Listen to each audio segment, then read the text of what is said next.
Welcome back. I'm joined by Championship correspondent Pascal Lemire to preview Saturday's clash between Millwall and Huddersfield. Pascal, we'll start with the home side, still in the bottom three, but things are looking up now. They are, yeah. They've been 2 games unbeaten in the league now. The 0-0 draw with Reading was a good one because they had a man sent off, and then last weekend, at Nottingham Forest, they're terribly out of form themselves, but to go there, win 1-0, not concede a goal is very important, and obviously that's since resulted in Stuart Pearce being sacked as Forest boss, so massive win for them. Still in the bottom three, like you say, but only 2 points off getting out of there now, so they're doing well, and it was a really busy January as well, the joint busiest club in England with Crawley and Crystal Palace, so a lot of new players come in, and I think the standout one for me was Josh Højveld, from Southampton, the centre back, looked really good, and in the 2 games that he's played, they've kept a clean sheet in both, so that's a huge boost for them to get a player like that, and he's obviously helped at the back straight away.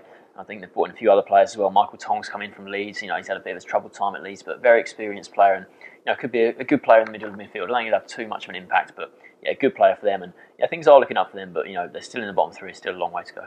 Moving on to the visitors, obviously they were disappointed last time out, so losing it to big rivals Leeds. Yeah, it was a really disappointing result for them because they've been pretty good at home this season. Obviously, welcoming a Leeds side who were below them in the table, so that would have been disappointed to lose that game. Obviously, the sort of big news coming out of the game was the really bad injury that happened to Tommy Smith. Obviously, big collision with his goalkeeper, which resulted in sort of Leeds' second goal. It was all a bit of a melee in the penalty box, and then Tommy Smith came out, sort of big head injury, but he went to hospital, since been discharged, which is obviously good news for the club. And I think they've lost 3 of the last 5 at home, which it was disappointing because before that I think they were 7 unbeaten at home, so that was a disappointing result. And Millwall's never an easy place to go. I mean, you talk about Millwall's business. Huddersfield, they weren't as busy as Millwall, but they managed to sign Ishmael Miller on deadline day, which quite a surprising move for me because he's really lost his way at Blackpool the last sort of year or so. And I think we know he can be a threat. He's a big body, isn't he? Can cause a lot of problems for defenders. And I think maybe if he can, obviously Blackpool, it's not a great situation down there. If Chris Powell can get him playing a bit better, obviously they've got a lot of talented strikers there. Naki Wells, James Vaughan, obviously. So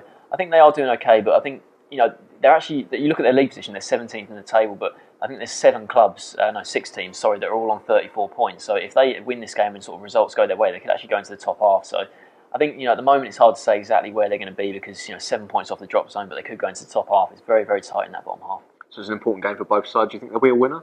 I don't actually. I'm going to go for a 1-1 draw. I think it's sort of Millwall improving recently, but Huddersfield there won't be an easy game for them. So I'm going to go 1-1. Sports, I'm going for a 1-1 draw.